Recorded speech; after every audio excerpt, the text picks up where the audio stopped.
Sunday, and somebody was dead. I went upstairs to dress myself. When I came down again, I found Joe and Ourlík sweeping up, without any other traces of discomposure than a slit in one of Ourlík's nostrils, which was neither expressive nor ornamental. A pot of beer had appeared from the jolly bargemen, and they were sharing it by turns in a peaceable manner. The lull had a sedative and philosophical influence on Joe, who followed me out into the road to say, as a parting observation that might do me good, on the rampage, Pip, and off the rampage, Pip, such is life.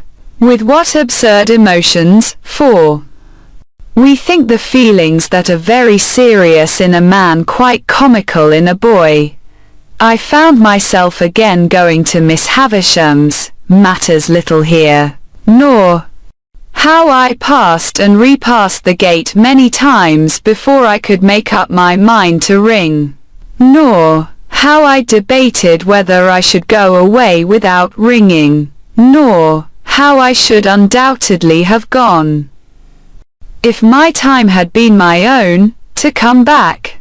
Miss Sarah Pocket came to the gate. No, Estella. How, then? You here again? Said Miss Pocket. What do you want? When I said that I only came to see how Miss Havisham was, Sarah evidently deliberated whether or no she should send me about my business.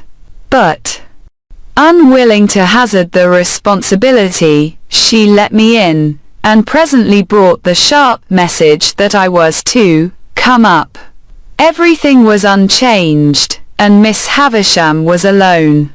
Well, said she, fixing her eyes upon me, I hope you want nothing. You'll get nothing. No, indeed, Miss Havisham.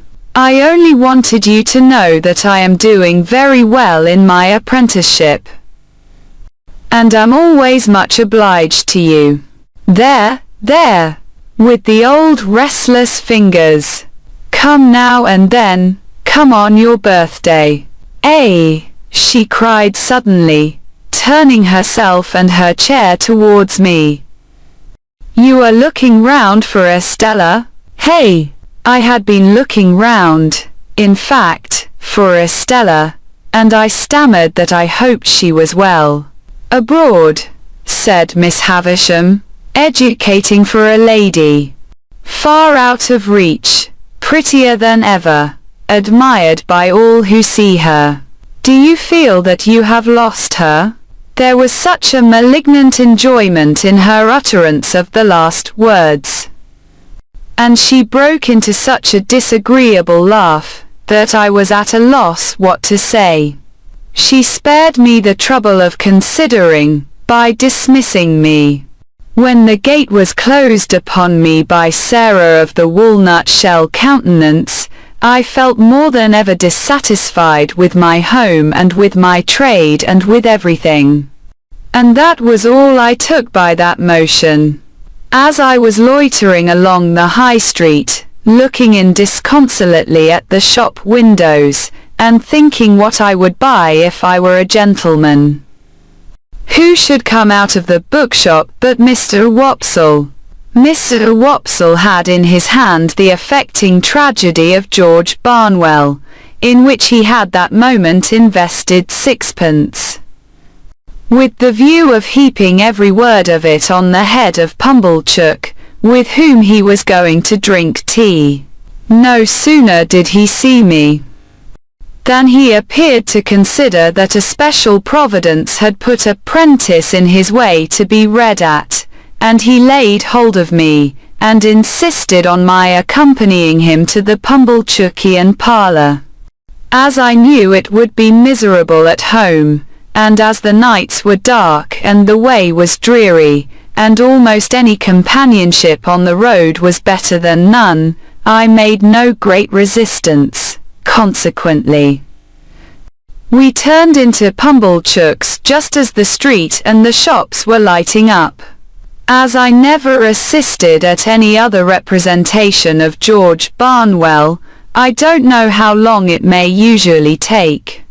But I know very well that it took until 9:30 that night, and that when Mr. Wopsle got into Newgate, I thought he never would go to the scaffold.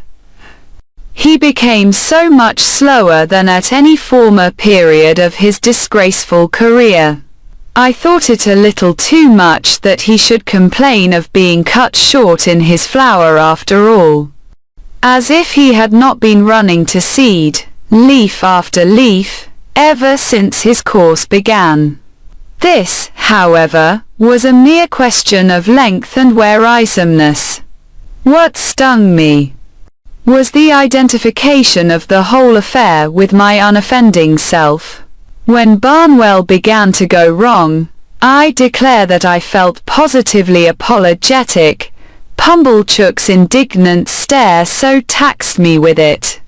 Wopsle, too, took pains to present me in the worst light. At once ferocious and maudlin, I was made to murder my uncle with no extenuating circumstances whatever. Millward put me down in argument.